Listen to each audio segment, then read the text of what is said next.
Hello and thanks for staying on LN 24/7. This is Politics Now. My name is Morno Balagobo. We've got quite a packed show for you. Today we will move away from national politics and move further to Africa.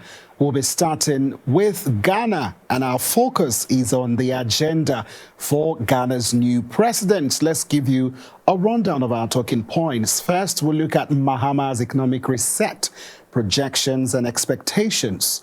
Fight against corruption, path towards transparency and accountability.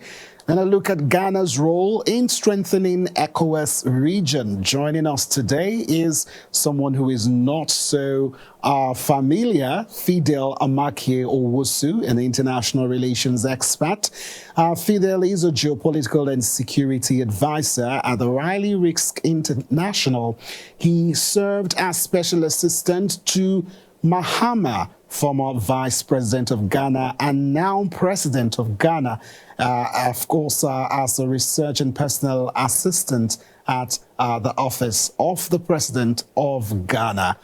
Also today on the program, we will be going to Uganda, a look at Uganda politics. Let's give you a rundown of our talking points.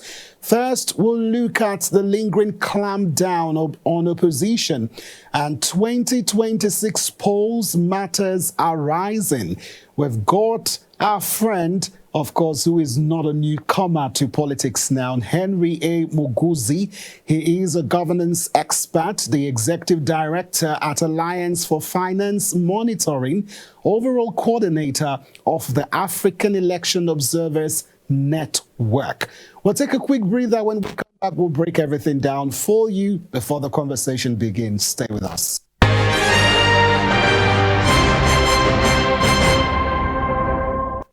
First today, we head to Ghana, where John Mahamma has been sworn in as president of Ghana for a third time, of course, against the backdrop of the country's worst economic crisis in a generation. Thousands of Ghanaians from all walks of life attended the ceremony in the capital. The ceremony was attended by several African leaders, including ours truly, President Bola Tinubu, Rwanda's Paul Kagame, Kenya's William Ruto, Congo's Felix Tshisekedi, and Burkina Faso's Captain Ibrahim Toure.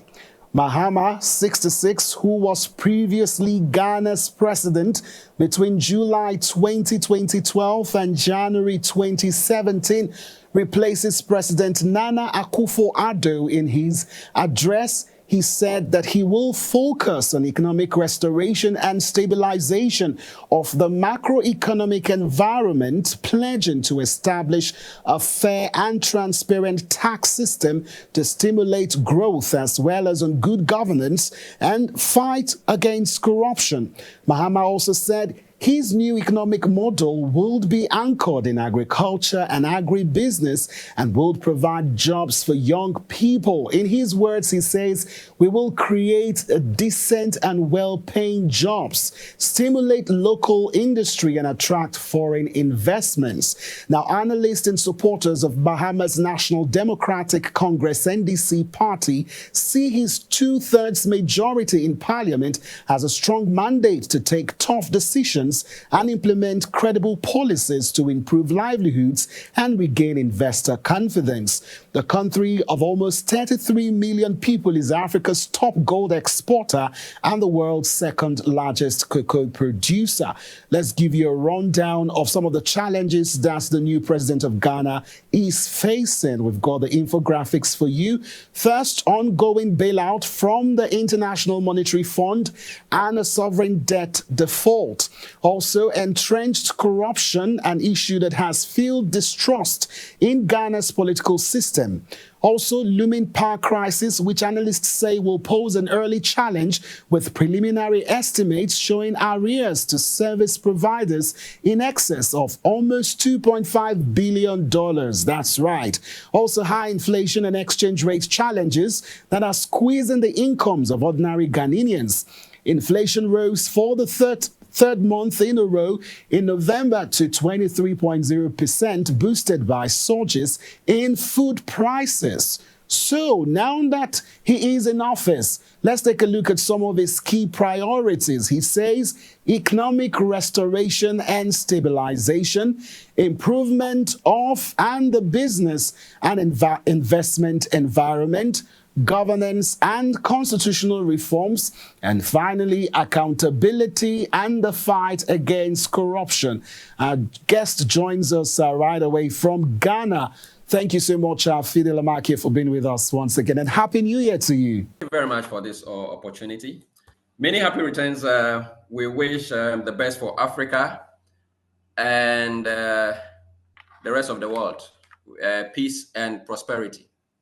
All right, so why Mahamma again? Simple question. Firstly, I would like to say that the Constitution of Ghana stipulates that every individual has the right to run for a maximum or to serve for a maximum of 2 terms.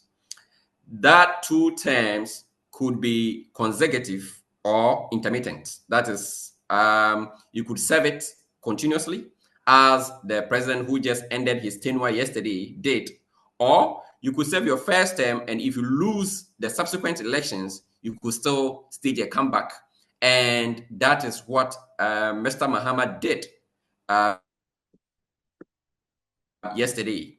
He staged a comeback after serving between 2013 and 2017, 4-year term, and losing the elections then. But apart from the constitutional provisions, we have to talk about the person. Now, this is a man who had inherited power from his predecessor when his boss, Professor John Atta Mills, then president, died in office. So that was in mid-2012.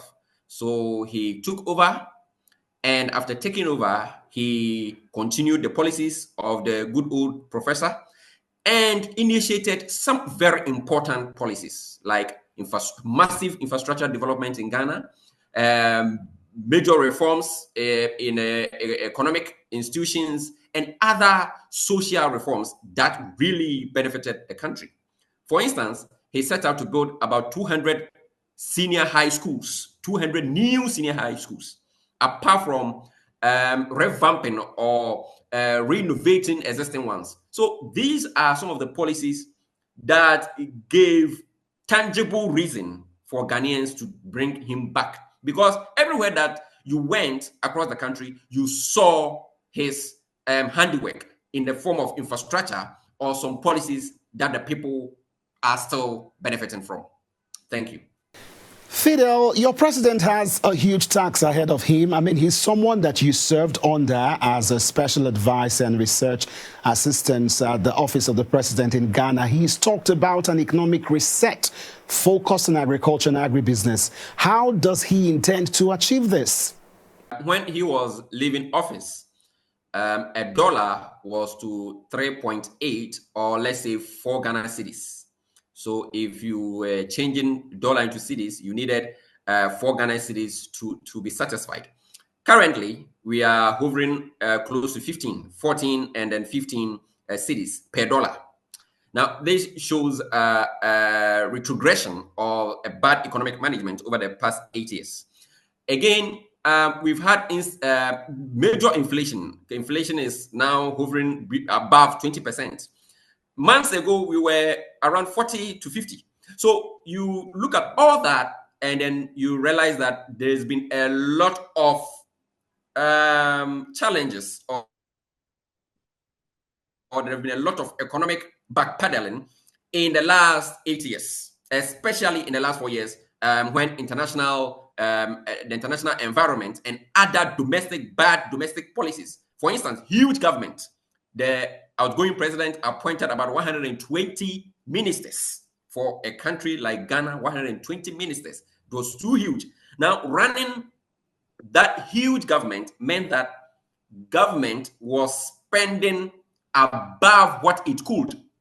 And so it led to unbridled borrowing that has really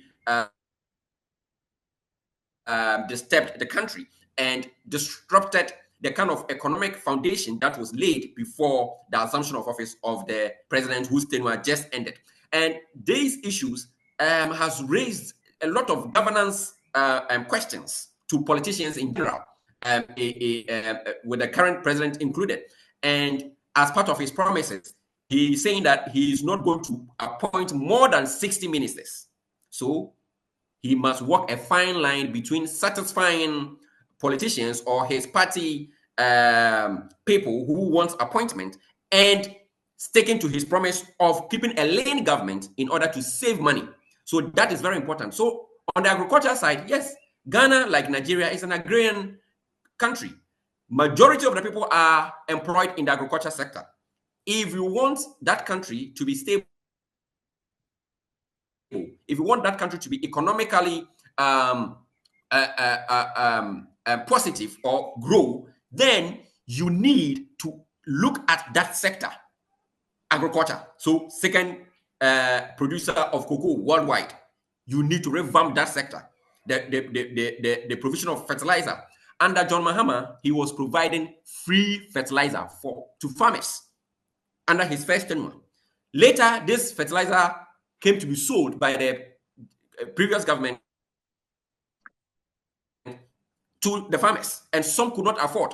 Now, if you look at the tonnage of cocoa under John Mahamma as against the outgoing government or the government that just left yesterday, then you realize that it has really come down significantly. So these are some of the things that we have to look at, where because of the oil find, we left the agriculture sector, what we call the Dutch disease, affected Ghana immensely. We left the agriculture sector to actually suffer.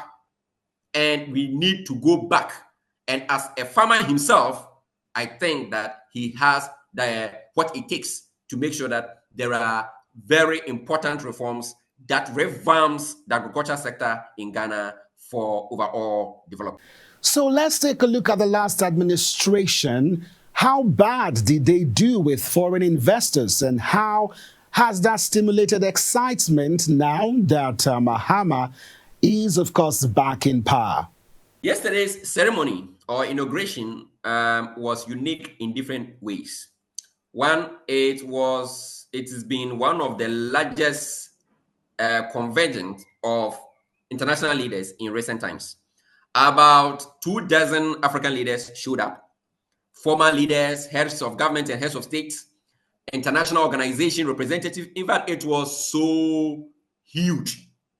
And people are even comparing the numbers to that of the independence, Ghana's independence celebration in 1957 when the country gained independence. Now, this shows that many people have confidence in Ghana. However, the recent experience has not been the best. So with his election, a lot of these partners, both state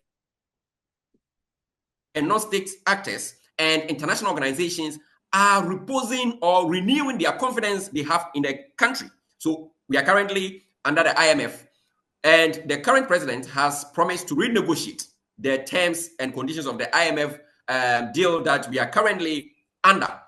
And with that support, he is likely to have that kind of enough room to run with that renegotiation. Again, countries in the sub-region are likely to support him to achieve his goals.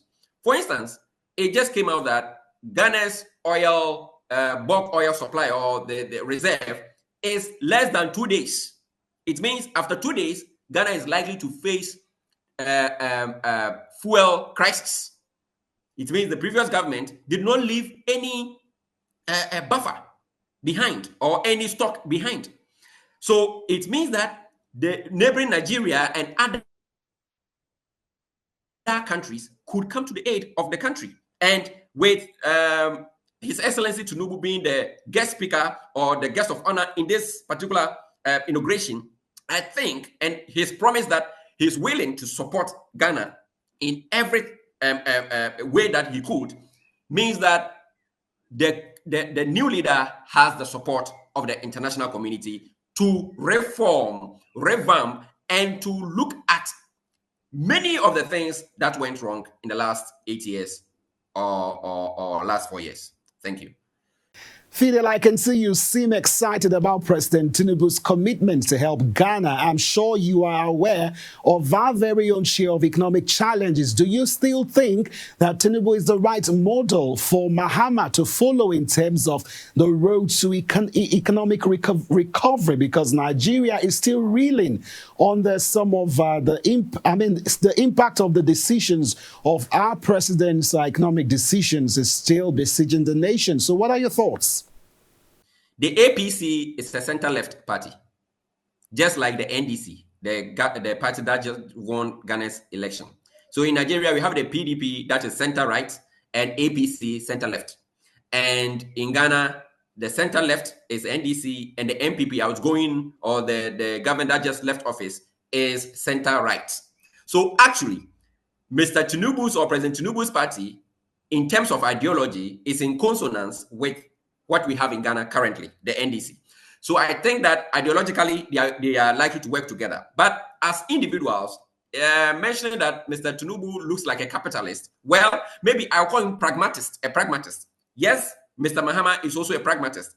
When he has to work with the private sector, he works with them to make sure that they are the engine of growth. Where he has to deal with government, state institutions, or public-private sector cooperation, he does it. So I think that the two can come together to help each other in terms of economic development. But one thing that we shouldn't also take for granted is that whether we like it or not, Nigeria is the largest economy in the sub-region of West Africa, and it carries a lot of weight, irrespective of the domestic challenges. Yes, the United States has domestic challenges as well. So are the Chinese. Currently, Mr. Xi, or the president of China, is really under some pressure for the challenges, domestic challenges in terms of the economy of China. So every country will face problems, but it does not prevent it from extending a helping hand. After all, cooperation, bilateral cooperation, actually in a win-win environment, actually helps both countries. Thank you. Okay, Fidel, a major challenge before Mahamma is also youth agitation. We've got our fair share of that in Nigeria. How is this going to be handled during his time as president? In his campaign, he had consistently and coherently communicated that jobs, the provision of jobs, is going to be a priority. One of the reasons why he lost the last elections, or his last the 2016 elections, was the issue of jobs. That despite the infrastructure development that was providing some jobs, there were still youth unemployment. But currently, the percentage of youth unemployment, or the rate, is very high, or significantly higher than he left it. So he is very conscious of the kind of responsibility that the Ghanaians have, or the kind of expectation of the youth. And he is, as part of his policies, he had what we call the 24-hour economy. He believes that Ghana is producing below capacity.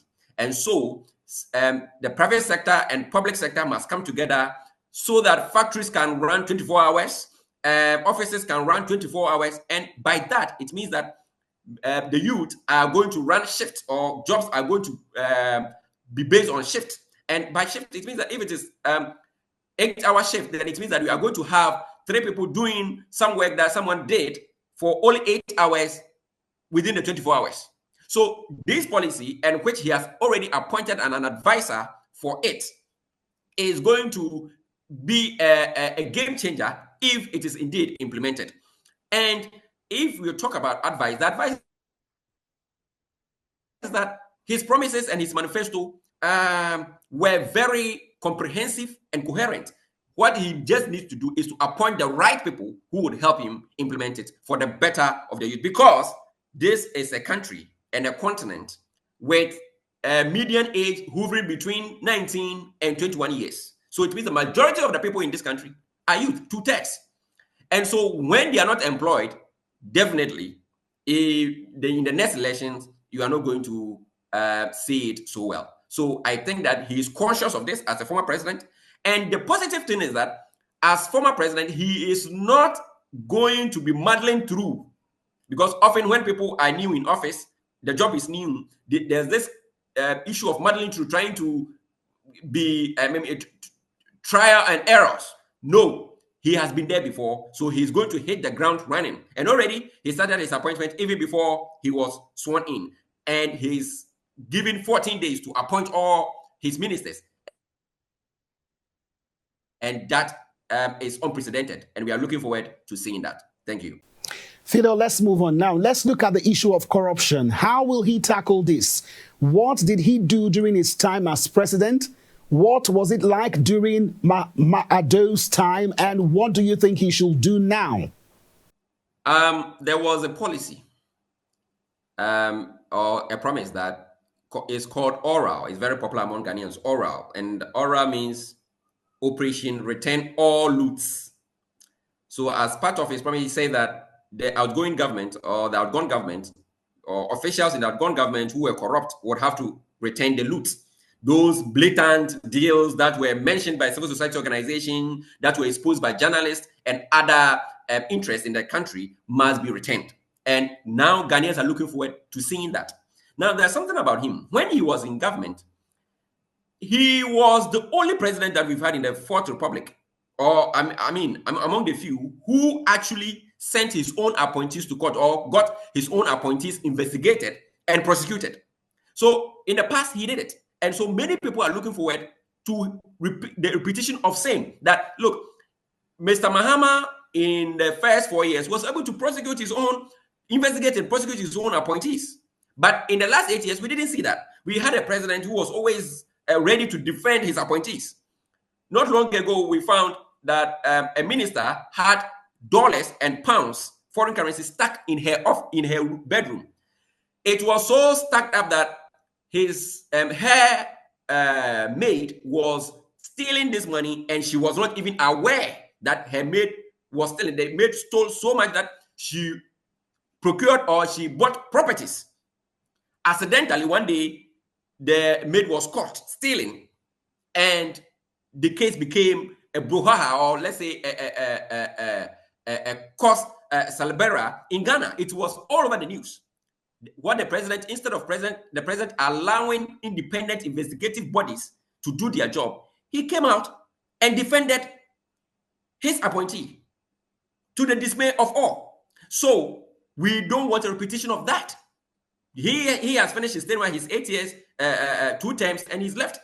Now, with the return of President Mahamma, people are expecting that he repeats what he did when he was in office by making sure that his appointees who have been accused of certain crimes or some corruption are investigated and prosecuted accordingly. Thank you. Quick question, Fidel. Is Mahamma willing to probe the last administration? That was a major promise that he gave. And it doesn't look like he's going to renege on that. In fact, many Ghanaians, in fact, the victory was overwhelming, 57%. Many Ghanaians are currently, or many Ghanaians voted overwhelmingly for him because they did not want the previous vice president to win. They thought that the vice president, if he had won, was going to treat the outgoing government with kid gloves because he was part of the government. But by bringing back Mr. Mahamma or President Mahamma, they are communicating that they really want accountability. They want the outgoing government the books to be open for all to see what the outgoing government really, or the outgoing government really did, in order to prevent or to become a deterrent for the incoming government or the sworn-in government or leader to be more vigilant in running the affairs of the state. Now, the power crisis is something that is lingering and looming really hard in Ghana. Let's talk about that. It's not peculiar to Ghana. I recall the last time we discussed the South African elections, we also talked about the serious power issues over there. Looking at estimates showing arrears to service providers in the excess of $2.5 billion. How is Mahamma going to handle all of that? The thing is this: African economies are growing, populations are growing, people are building homes, factories are springing up, and the manufacturing sector in general in the respective countries are growing. This means more energy needs to be provided. Now, interestingly, under President Mahamma, President Mahamma had met a huge energy deficit But before he left, he had fixed it.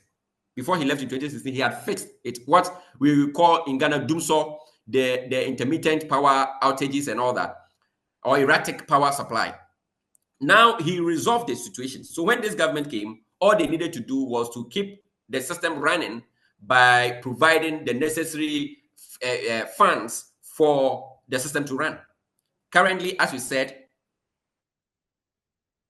we are back with $2.5 or over $2 billion energy debt, which means that the current government is inheriting this debt and must pay before we have constant supply of power. This is going to be a major problem, and it's something that he has acknowledged, and he is willing to sit down with these energy suppliers in order to reach an agreement that does not, disrupt the economy. Because if, as he has mentioned, if we are not able to handle the energy sector well, all his policies, 24-hour economy, agricultural reforms, and all those may not work, because everything will run on energy. And that is very important and something that he's acknowledging. I believe that Ghanaians understand the problem. With that victory, with that gap, they know that the outgone leader or government did not really do well. That's why they gave a new leader or the former president an overwhelming victory in order to set things right. So I think the Ghanaians are in a position to support him overwhelmingly to really rest the country, as he popularly puts it. All right. Now, Ghana is a key member of the Economic Community of West African States, ECOWAS, and plays a significant role in the organization. Ghana has contributed troops to ECOWAS peace support operations in Liberia, Sierra Leone, Cote d'Ivoire, Mali, and the Gambia. Ghana has also helped facilitate peace processes to manage conflicts in the region, and ECOWAS has engaged with Ghana's political parties to ensure that elections are credible, transparent, and inclusive. Now, President Bola Tinubu, who doubles as the ECOWAS chairman, while congratulating John Mahamma on his swearing-in as Ghana's president, said Nigeria will support the West African country, noting the friendship between him and Mahamma. Let's have a listen to what the president said. It is time that our continent critics stop forgetting the strides that Nigeria and others have made. We need not prove ourselves to them. We have nothing to prove to anyone except ourselves. Back to you, Fidel. You're the international relations expert. Let's talk about Ghana's role in West African politics, or let me say ECOWAS goals and objectives. What does Mahamma bring to the table again as someone who served as chairman of the regional bloc? If we would remember, when ECOWAS decided that they were going to use force to remove the junta in Niger from office, one of the critical meetings between the chief of defense staffs in the region was held in Ghana. Now, the location of Ghana is critical because in the past, many critical and watershed summits have been held in Accra in order to bring peace in the region. Now, after that meeting, it appeared that it was impractical for ECOWAS leaders or ECOWAS countries to move on to the junta in Niamey or to remove them with force. And so Ghana's diplomatic weight and respect that it garners in the sub-region is very significant. And with the ushering in or with the coming in of President Mahamma, who has been there before. In fact, he was the one who coordinated the Ebola crisis, the fight against Ebola. He coordinated it as ECOWAS chairman. And in the early days when ECOWAS deployed forces in Mali and the Sahel, he was the ECOWAS chairman. And so he is someone who knows the ground. And I think that he brings that experience to bear. He is not now going to familiarize himself with leaders, his his colleagues in the sub-region or the situation in the sub-region. He already knows it. And this is something significant and something that we must look forward to. His rich experience will really help in bringing peace and bringing stability in the region. Time will not allow us to go on and on. Fidel, you're someone who is so mouthed. Permit me to use that word. You always know the right thing to say, and that is why you're always welcome here on Politics Now. We want to thank you so much for your time on being on the show, and to all our Ghanaian viewers who watch us on digital, we want to say that we wish Ghana all the best, and may Ghana prosper under the leadership of President Mahamma. Thank you for your time once again, Fidel. You are most welcome, sir. Thanks for having me.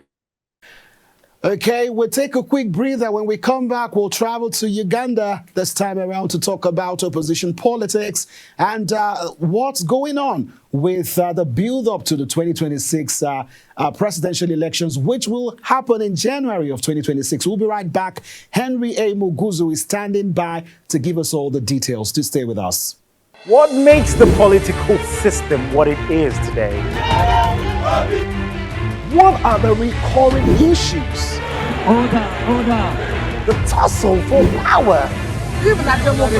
An extremely problematic area. The tension. The instability of the system. Join Ellen 24/7 as we take you inside the local and international political arena in the world of politics. Apologize for saying that I was corrupt. I'm not here to call out his lies. Everybody knows he's a liar. Watch Politics Now on Ellen 24/7. Don't miss Politics Now on Ellen 24/7.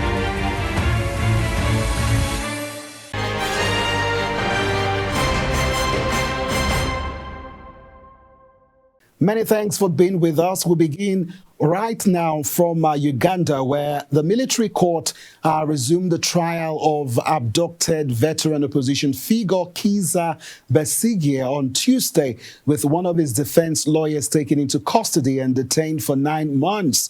So who is Kizza Besigye? Let's answer the question before I give you more details. Now, Besigye has contested in previous election. Of course, he is a physician, politician, and former military officer of the Uganda People's Defense Force, which is a party that he just formed, I think, last year. He has contested and lost 4 presidential elections against President Yoweri Museveni, who has been in power since 1986. He has been less active in politics recently and did not contest the 2021 election.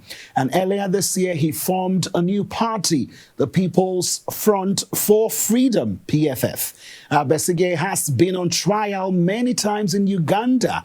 So Besigye was snatched last year from neighboring Kenya while in Nairobi to attend the book launch by Kenyan opposition and lawyer Martha Karua.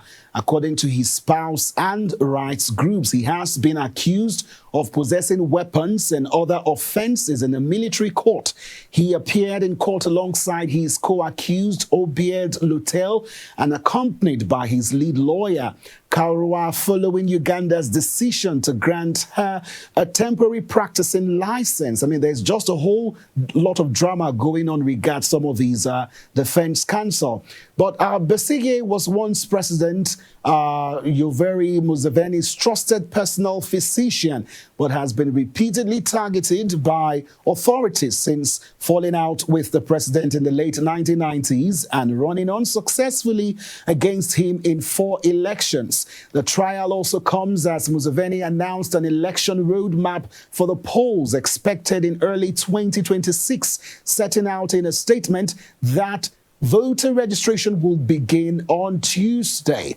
So, President Yoweri Museveni, Uganda's president, of course, has defended the use of military courts to try civilians following an outcry over the arrest and trial of the opposition leader, Kizza Besigye. Museveni said any crime involving a gun must was dealt with in a military court to ensure the country's stability, as civilian courts took too long to deal with the cases. You should know that hundreds of civilians have been tried in Uganda's military courts, even though the Constitutional Court has ruled against the practice. Our guest joins us now from Uganda. Many thanks for being with us again, Mr. Henry Muguzu, and Happy New Year to you. Yeah, of course, always a pleasure to interact with you, my brother. So for you, how do you unpack Besigye's detention? Let's take it off from there. We think that his detention is politically motivated because, as you know, the manner in which he was, I don't want to say arrested because we believe he was abducted, because this is a senior citizen. He's been a political leader. So he leaves the country and goes to the neighboring country. He goes through the proper channels, flies through the main airport, and of course he's destined to return. And then as he arrives, you wait for him to go to the next neighboring country, and then you go and kidnap him from there. I think he was abducted. So him being returned and the manner in which all this was pulled off has left all Ugandans baffled. And of course, since November, when he was returned and charged in the military court martial, until now, many Ugandans have been baffled. And there is of course tensions around what is going to happen. And but of course, the good thing then is that what is happening and is being done around the retired Colonel Dr. Kizza Besigye, who has been, I think, contesting with the president for the last 4 elections, is kind of giving him political capital of sorts, because suddenly he's now a man in the limelight. And so he's beginning to kind of rejuvenate and revive his presence. Remember, he did not contest in the previous election, and so his space was then kind of overshadowed by the emergence of Robert Kyagulanyi of the People Power Movement, the former musician who also known as Bobi Wine. So with the emergence of Bobi Wine, Kizza Besigye had kind of faded out. But with what is going on in the military court martial, then his political capital is rebuilding. And of course, I should tell you that yesterday we were awakened to the news that one of his lawyers was charged with contempt of court. His name is Aaron Kizza. He's one of the many lawyers that were, representing Kizza Besigye. He's been charged with the contempt of court and has been sentenced to 9 months in jail.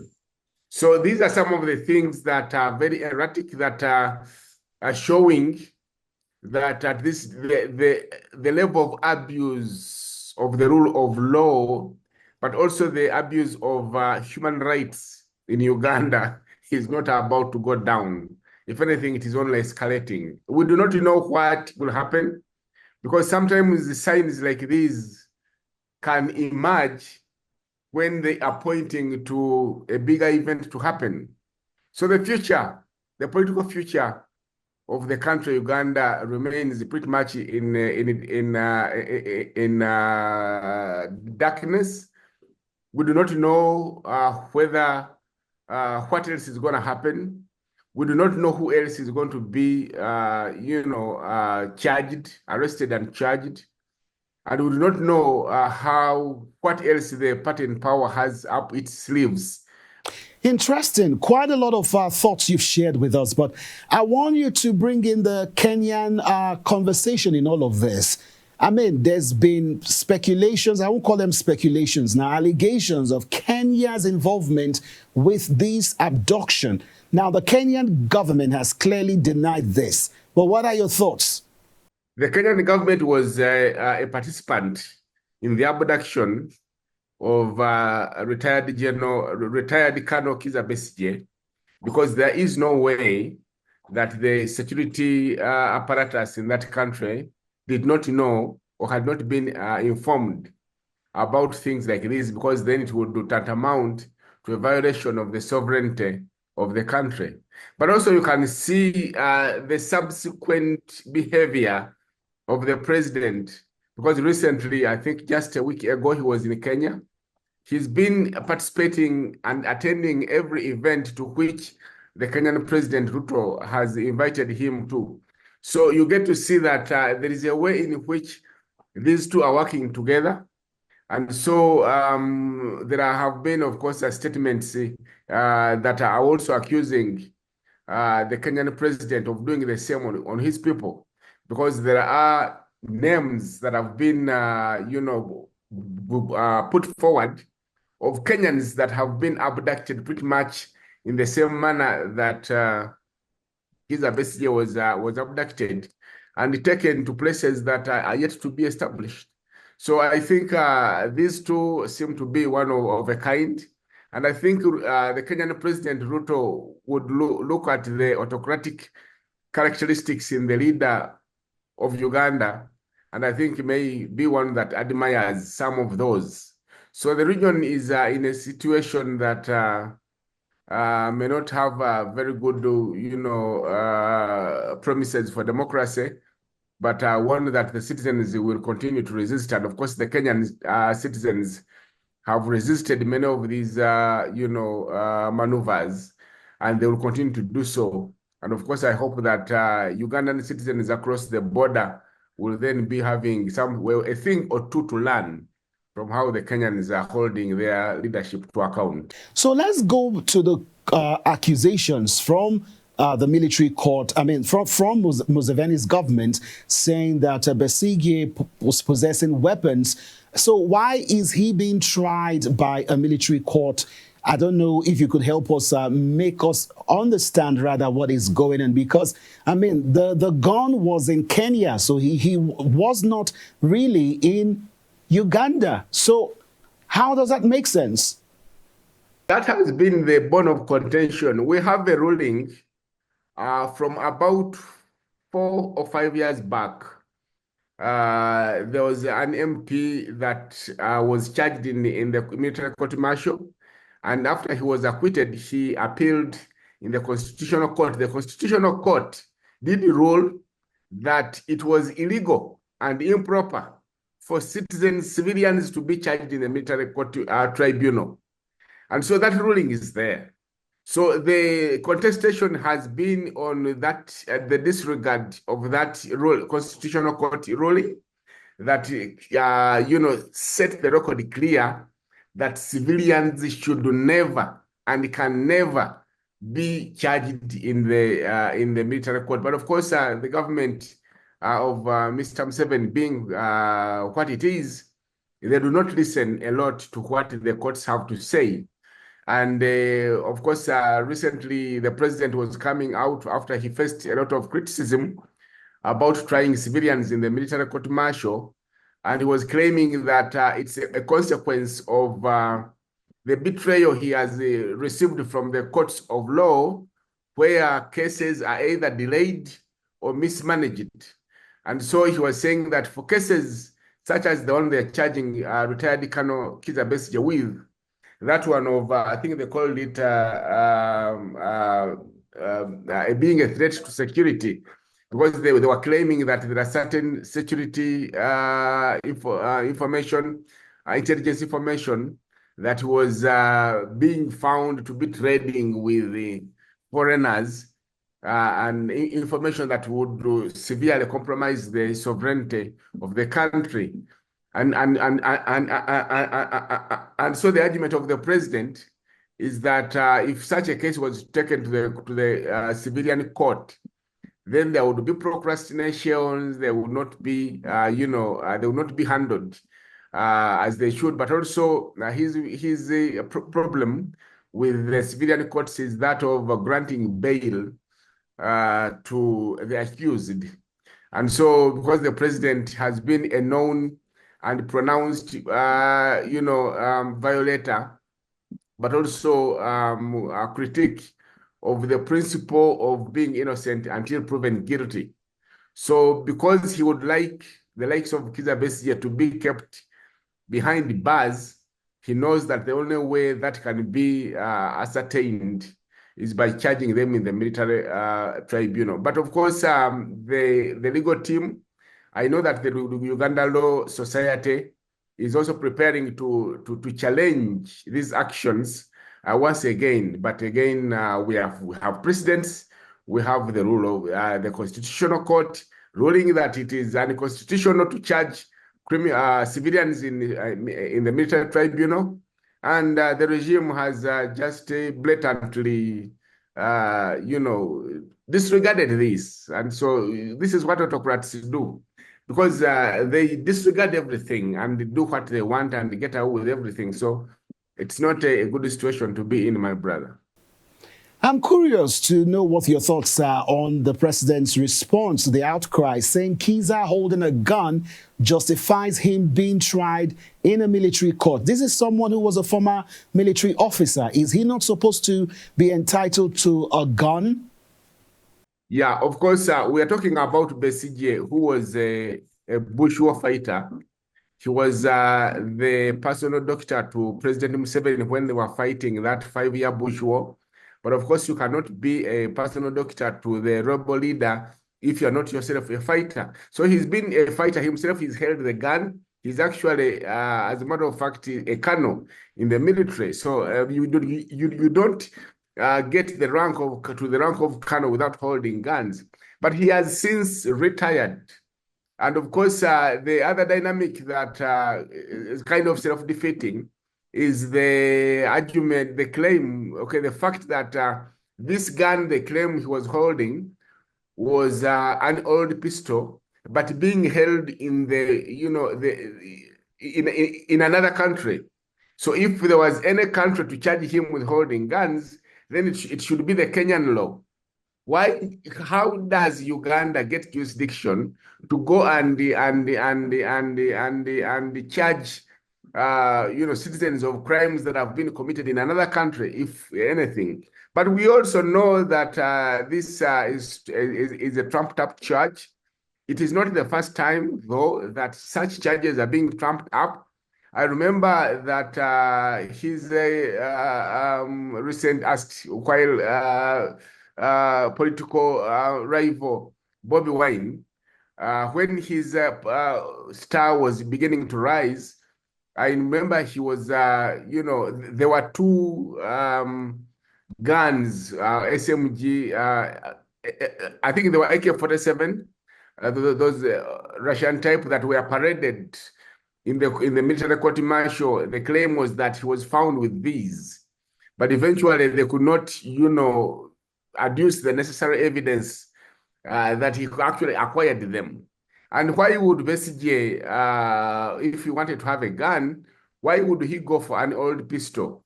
But even then, why would he hold it in Kenya? And why would Uganda be concerned if he was holding this gun in Kenya? The Kenyan authorities should have been the ones to charge him. But the Kenyan authorities did not give a damn about this. And so we do know that this gun was just planted there at the scene, and they wanted to trump up these charges. And the question is why then he trump up these charges? Because we know that earlier, before his arrest, Besigye, he was trying to revive his political career. He was actually driving a new formation of a new political party. The political party, they were calling the People's Front for Freedom, PFF. And so Besigye, with what he is, with the energy he has, he's still a young man, to face an aging president, the president that has tested his competition before. I think that did not come down well, and they wanted to nip him in the bud. So this is what we are seeing. But citizens know this. Now, Harry, let's get to the root of the matter. Let's go back to the foundation. What went wrong with this relationship? Because from reports, he served as a physician to Museveni. So what happened? It could be, the genesis of it must be politics, because you'll understand, that by the time of joining the bush, Kizza Besigye was a serving doctor. He was working in Kenya as a medical doctor. And there were so many others that were in gainful employment. I think for them to be convinced to join Mr. Museveni in the bush, where conditions were so harsh, they must have been promised, or they must have agreed to certain principles. And of course, by 2000, the year 2000, it had become apparent that actually these principles were there. But of course, what they did not know was that Mr. Museveni all along knew that the moment he got into power, he will never leave it. So they started realizing that he had told them lies. So there was then a departure in political ideology and approach on how to take Uganda forward. Many of them thought that after 10, 15 years in power, the president should have, left the seat and allowed the rest of the bushwa fighters, who were also, good leaders par excellence, to take charge. But the moment he started suffocating one after the other, that happened. But also there could be something personal. You shall recall that the current wife to Kizza Besigye, Winnie Byanyima, was also a girlfriend to Mr. Museveni. And at one time, when he came to power in 1986, she was the woman we understand he had planned to marry. And so you get to see there could also be those undertones. But the thing in principle, what we know was that they differed in ideology, and they resisted the whole idea of Mr. Museveni entrenching himself in power, that political hegemony he was building. And when they raised this, I think his response was to throw them out. You remember, and whoever resisted him was thrown out of cabinet. And if you continued to resist, then you would be arrested and put in.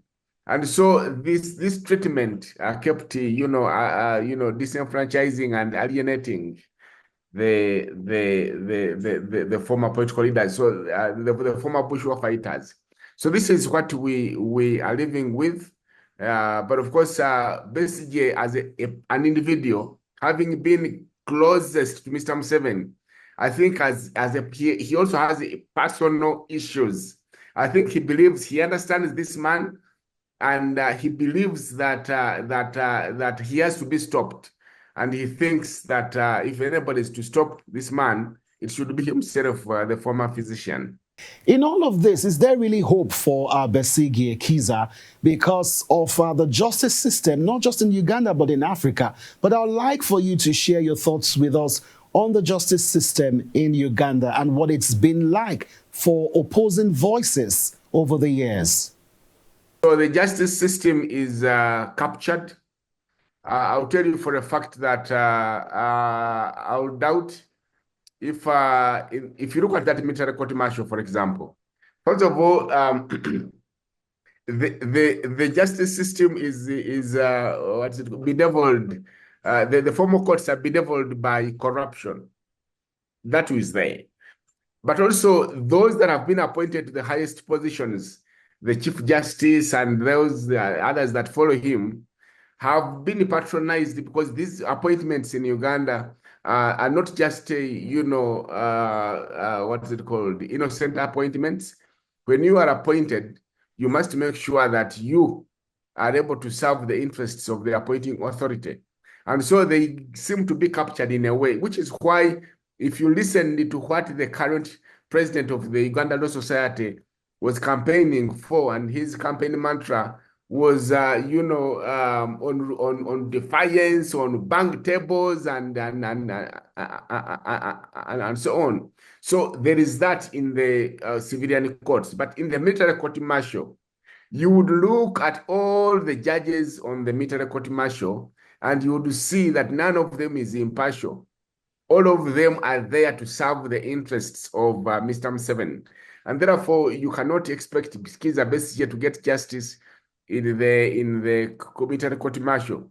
But if you are given two devils, the civilian courts are better, because in the civilian courts you will find one or two islands of integrity in judges that may do different things and stand up for justice. But otherwise, we have a situation where there's a dilemma, because both the civilian courts and the army class court martial are areas where certain people such as Kizza Besigye can never get justice. Okay, because of time, we would like to anchor the conversation at this particular time. Once again, Henry Muguzu, thank you for being with us. We do hope that, 2025, it's just so dramatic in the world of politics, nationally here in Nigeria, also around Africa, and even now around the world in the United States and Europe. And we will be covering all these interesting political stories right here on Politics Now. We say thank you, Henry, for being with us today on the show. Thank you very much for having me. It's been a pleasure. Have a nice one. Okay, viewers at home, that's the much we can take today, focusing on Africa politics. Of course, I'll be right here next time, right here on LN 24/7, to break down national, Africa, and of course, global political stories on the show. Once again, my name is Morno Balabubo. Many thanks for watching the show today.